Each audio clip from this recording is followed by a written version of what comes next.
ఉయ్యాల జంపాల ఫేమ్ రాజ్ తరుణ్ అయితే చేసింది కొద్ది సినిమాలైనా సరే వివాదాల్లో చిక్కున్నాడు అని చెప్పుకోవాలి.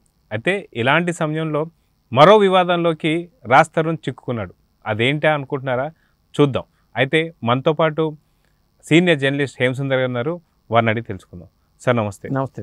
రాజ్ తరుణ్ చేసిన సినిమాలు తక్కువైనా సరే మంచి పేరు తెచ్చుకున్నాడు. ఉయ్యాల జంపాల డెబ్యూ మూవీతోనే ఒక మంచి పేరు అయితే తెచ్చుకున్నాడు. దాని తర్వాత సినిమా చూపిస్తారమో కావచ్చు, ఇలాంటి చాలా సినిమాలు అయితే చేస్తూ వస్తున్నాడు. తర్వాత అనుకోకుండా ఒకరోజు ఏదైతే డ్రంక్ అండ్ డ్రైవ్లో దొరికిపోవడం కావచ్చు, లేదంటే రోడ్ల మీద పరిగెత్తడం కావచ్చు, ఇవన్నీ మనం చూసాం. మళ్ళీ చాలా కాలం దాకా తనకు సినిమాలు కూడా ఏమీ లేవు. కానీ మళ్ళీ నాగార్జున గారు ఒక మంచి భవిష్యత్తునిచ్చి ఇంకో సినిమా కూడా చేయడం జరిగింది. ఇప్పుడు మళ్ళీ చూస్తే మళ్ళీ వివాదంలో చిక్కున్నట్టుగా రాజ్ తరుణ్ కనిపిస్తున్నాడు. అదేం వివాదం అని చెప్పుకోవచ్చు? దాని గురించి మీరు ఏం చెప్తారు? తాజా ఎలిగేషన్స్ నార్సింగ్ పోలీస్ స్టేషన్లో ఆయన మీద ఒక మహిళ కేసు పెట్టింది. విషయం అయితే అది, అంటే ఆ విషయం సారాంశం చెప్తాం మీకు. ఆవిడ ఏం రాసిందంటే, రాజ్ తరుణ్ నాకు ప్రపంచం, నాకు రాజు కావాలి అంటూ అతని స్నేహితురాలు లావణ్య నార్సింగ్ పోలీసులు ఫిర్యాదు చేసింది. ఫిర్యాదులు ఏమున్నాయంటే, అతనితో 11 ఏళ్ళుగా రిలేషన్షిప్లో ఉన్నప్పటికీ ఉన్నాము, పైగా గుళ్ళో పెళ్లి చేసుకున్నాం, దాంతో చిలకలు కలిసి ఉన్నాం అనేది వాళ్ళ అర్థం. తన సినిమాలో హీరోయిన్ ఇప్పుడు ఎఫ్ఐఆర్ పెట్టుకుని నన్ను వదిలేశాడు, 3 నెలలుగా ఇంటికి రావడం లేదు, నాతో అసలు టచ్లో లేడు, అతను లేని పాకపోతే నేను ప్రాణం త్యాగం చేస్తాను బెదిరింపు. అంటే లేడు, ఇక్కడ అర్థం కాల ఆవిడ పాయింట్. లేని పక్షంలో ప్రాణత్యాగం చేస్తానని బెదిరింపులు వచ్చాయి. అంటే ఎవరు ప్రాణత్యాగం చేస్తానని అనేది అర్థం లేదు మనకి. అంటే ఆవిడ మన క్లారిటీ లేని వార్త అనుకోవచ్చు ఇది. ఇక్కడ అంటే ఎవరు ప్రాణత్యాగం చేస్తారు? అతనే అన్నుంటాడు బహుశా, నువ్వు నన్ను వదిలిపోతే నేను ప్రాణత్యాగం చేస్తాను అంటున్నా అన్నాడా, లేదా వేరే అఫైర్ పెట్టుకున్న హీరోయిన్ లేకపోతే ప్రాణం త్యాగం చేస్తాను అది ఉన్నాడు. తర్వాత నేను గతంలో డ్రగ్స్ కేసులు 40 రోజుల పాటు జైల్లో ఉన్నాను. కేసు ఇరుక్కోవడం ఏంటి ఇక్కడ పాయింట్? అంటే ఇరికించారనే, ఈవిడికి అలవాటు ఉందనే, అది ఒకటి క్లారిటీ లేదు. ఇరుక్కున్నానంటే అర్థం ఏంటి? నన్ను అట్ట పట్టించుకోలేదు, ఇరికిచ్చాడనా, అది అర్థం లేని పాయింట్ ఒకటి. తర్వాత ఆ సమయంలో రాజుతో ఎలా సహాయం అందించలేదు, అంటే డ్రగ్స్ కేసులు ఇరుక్కుంటే నాకు ఎలాంటి హెల్ప్ చేయలేదు, నన్ను బయట తీసుకురాలేదు అనేది ఆ అమ్మాయి ఎలిగేషన్స్ లావణ్య. అది ఓవరాల్గా రాజ్ తరుణ్ కూడా చిక్కుల్లో ఉంటాడు అనడానికి ఇదే ఉదాహరణ. అయితే సాధారణంగా ఎవరైతే కొత్త హీరోలు ఎవరైతే ఇండస్ట్రీకి పరిచయం అవుతారో, పరిచయం అయిన తర్వాత ఒక పెద్ద రంగుల ప్రపంచాన్నే చూస్తుంటారు. వాళ్ళకు వచ్చే ఫేమ్ కావచ్చు, వాళ్ళకు వచ్చేటువంటి ఒక ఏదైతే గుర్తింపు కావచ్చు. అయితే ఇలాంటి సమయంలో ఆ హీరోలు నిజంగా వాళ్ళు ఏదైనా మంచి మైండ్తో ఆలోచించి సరైనటువంటి ఒక మార్గాన్ని ఎంచుకుంటే ఒక రకంగా ఉంటుంది. కానీ ఇక్కడ రాజ్ తరుణ్ మార్గాన్ని ఎలా చూడాలంటారు? ఎవరైనా సరే, అంటే వాడు రాజ్ తరుణ్ కాదు, ఈ కొత్త హీరోలు కావచ్చు, ఎవరైనా సరే, సినిమా సెలబ్రిటీలుగా మారిపోయిన వాళ్ళు ఎవరైనా సరే, వాళ్ళు వేసే ప్రతి అడుగు ఆచితూచి అడుగు వేయాలండి. మన చుట్టూ 1000 కళ్ళు మనల్ని 1000 కళ్ళు అబ్జర్వ్ చేస్తూ ఉంటాయి. ఖచ్చితంగా ఏదో కేసులో ఇరికించడానికో లేకపోతే ఏదో, ఇప్పుడు ఇవాళ ఏముందో సోషల్ మీడియా ఉంది. ఒకప్పుడు అయితే సోషల్ మీడియా అమ్మలక్కలు గుడి నువ్వు దగ్గర అమ్మలక్కలు లేదా వేరే వాళ్ళు మాట్లాడుకున్నట్టుగా మాట్లాడుకునేవాళ్ళు. ఇవాళ ఏంటంటే ఏది చిన్న జరిగినా ఒక ఫోటో వైరల్ అయిపోద్ది, దాని మీద చిరవల పొలవలుగా రాద్ధాంతం జరిగిపోతూ ఉంటుంది, ఇమేజ్ డ్యామేజ్ అయిపోద్ది. ఎంత స్టార్ ఇమేజ్ ఉన్నా కానీ ఇమేజ్ డ్యామేజ్ అవుద్ది. అందుకనే ఇప్పుడు మెగాస్టార్ చిరంజీవి లాంటి వాళ్ళు కానీ పెద్ద పెద్ద వాళ్ళు కూడా వాళ్ళు చేసి మన ఆచితూచి అడుగులు వేస్తూ ఉంటారు. ఒక స్థాయికి వచ్చేసిన తర్వాత మనల్ని చాలామంది అబ్జర్వ్ చేస్తూ ఉంటారు, అది గుర్తుపెట్టుకోవాలి. అది కెరీర్ స్టార్టింగ్లో మన తప్పుడు అడుగులు వేసినా కానీ అవి కూడా అకౌంటబిలిటీలో అకౌంట్లోకి వచ్చేస్తాయి, అకౌంట్గా ఉంటుంది, కౌంటింగ్లోకి వచ్చేస్తాయి, అవి కూడా లెక్కలోకి వస్తాయి.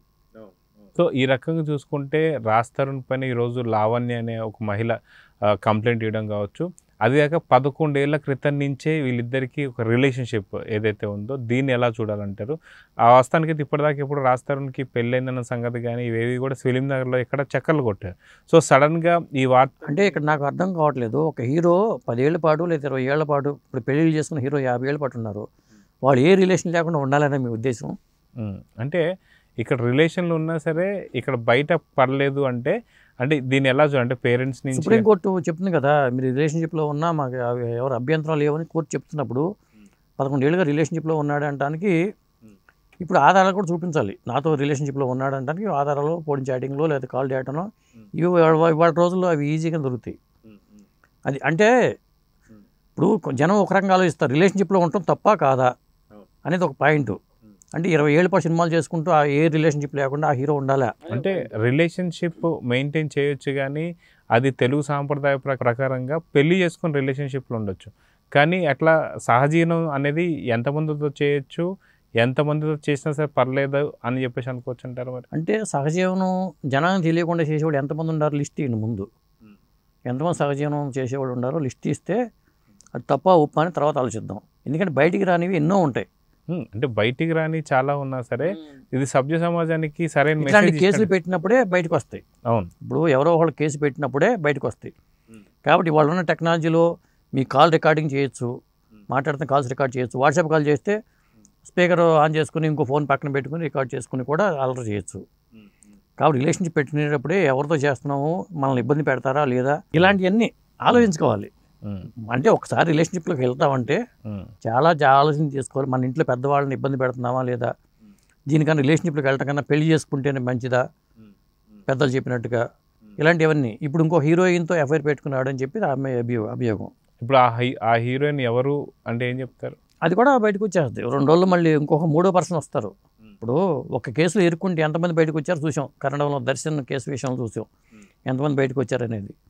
అలాగే ఇవాళ మళ్ళీ దీంట్లో మళ్ళీ ఇంకొక 2-3 బయటకు వస్తారు. ఇట్లాంటివి అంటే షారూఖ్ ఖాన్ మీద గతంలో ఎలిగేషన్స్ వచ్చింది, ధనుష్ మీద ఎలిగేషన్స్ వచ్చినాయి.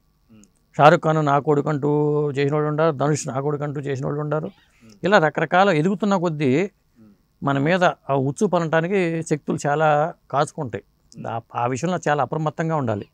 సినిమా ఫీల్డ్లో మన ఫాదర్ పెద్ద స్టార్ అయి ఉండొచ్చు, సూపర్ స్టార్ అయి ఉండొచ్చు, అంత మాత్రం మనం కాపాడతారు అనుకోలేము. ఇండస్ట్రీలో ఏ బ్యాక్గ్రౌండ్ లేకుండా వచ్చిన వాళ్ళు, క్లిక్ అయిన వాళ్ళు ఉంటారు. వాళ్ళు కూడా వాళ్ళ చుట్టూ కూడా బిగి ఉంటాయి, చాలా శక్తులు ఉంటాయి పడేయటానికి. ఇంత ఇండస్ట్రీలో ఇంత దీన్ని నెట్టుకుంటూ ముందుకు రావాలంటే కూడా కష్టమే. వచ్చిన వాళ్ళు ఎదిగి అట్లా ఉన్నారంటే గతంలో ఎన్నో ఆటుపోట్లు తట్టుకుని ఆ స్థాయిలో ఉంటారు. కాబట్టి మనం ఎదిగేటప్పుడే జాగ్రత్తలు పడిపోతూ, లేకపోతే పెద్దలు చెప్పినట్టు పెళ్లి చేసుకుంటామా, లేదా మేము కలిసి ఉంటున్నామంటే అఫీషియల్గా ప్రకటించుకోవటమా. నరేష్, పవిత్ర, లోకేష్ వీళ్ళు కలిసి ఉంటున్నారు, వాళ్ళకి చెప్పారు మేము కలిసి ఉంటున్నామని చెప్పారు. అలా ముందే ప్రకటించుకోవడం బెటరు. ఇట్లా ఇప్పుడు పవిత్ర జయరామ్ అనే మొన్న మధ్యన చనిపోయింది ఆవిడ. అతను తర్వాత అతను సూసైడ్ చేసుకున్నాడు అతను. అదే వాళ్ళ వ్యవహారం కూడా ఇట్లాంటిదే, లివింగ్ రిలేషన్షిప్. ఇట్లా చాలామంది ఇండస్ట్రీలో ఉన్న వాళ్ళు నాకు తెలిసినంత వరకు టీవీ ఆర్టిస్టులు కావచ్చు, సినిమా వాళ్ళు కావచ్చు, చాలామంది లివింగ్ రిలేషన్షిప్లో ఉన్నవాళ్ళు చాలామంది ఉన్నారండి. కేసులు బయటకు వచ్చినప్పుడు మాత్రం ఇలాంటి బయటకు వస్తూ ఉంటాయి. ఆ మధ్యన ఒక శ్రావణినో ఏదో పేరు ఒక ఆర్టిస్టు అన్నప్పుడు ఒక నిర్మాత కూడా ఇరుక్కున్నాడు దాంట్లో. అది నిజంగా చెప్పాలంటే ఆవిడ వెనకాల ఇంకా 3 యువకుల పేర్లు కూడా బయటకు వచ్చినాయి. అది ఏమైపోయిందో తెలియదు. ఇలాంటి ఇండస్ట్రీలో కామన్గా జరుగుతాయి, బయట కూడా జరుగుతూ ఉంటాయి. సెలబ్రిటీలు కావటం వల్ల ఇది ఇంకా భూతత్వంలో చూడటానికి అవకాశం ఉంది. అయితే మరో 2 రోజుల్లో ఆ హీరోయిన్ ఎవరు అనేది బయటపడుతుంది అంటారు. అసలు ఆ హీరోయిన్ ఎవరు మనకు అనవసరం కదా అంటా నేను. ఇప్పుడు ఎందుకు వాళ్ళని బయట పెట్టి అల్లరి చేయాల్సిన అవసరం ఉందా అంటాను. ఈవిడ సమస్య ఏంటి, ఈ లావణ్య సమస్య ఏంటి పరిష్కరించాలి. ఒకటి, ఈవిడ డ్రగ్స్ కేసులో ఇరుక్కుంది అంటున్నారు. ఇరుక్కుందంటే ఇరికిచ్చారని ఆవిడ ఆరోపణ అనుకోవాలి. నాకు ఎటువంటి సంబంధం లేదు, ఇరికిచ్చారని అనుకోవాలి. నన్ను బయటికి తీసుకురాలేదు అంటుంది ఆవిడ. ఇన్ని రకాల అంశాలు ఉన్నాయి దీంట్లో. సో మొత్తానికి రాజ్ తరుణ్ సంబంధించిన సమస్య ఏదైతే ఉందో పోలీసులు త్వరగా పరిష్కరించాలని అయితే కోరుకుందాం. నమస్తే.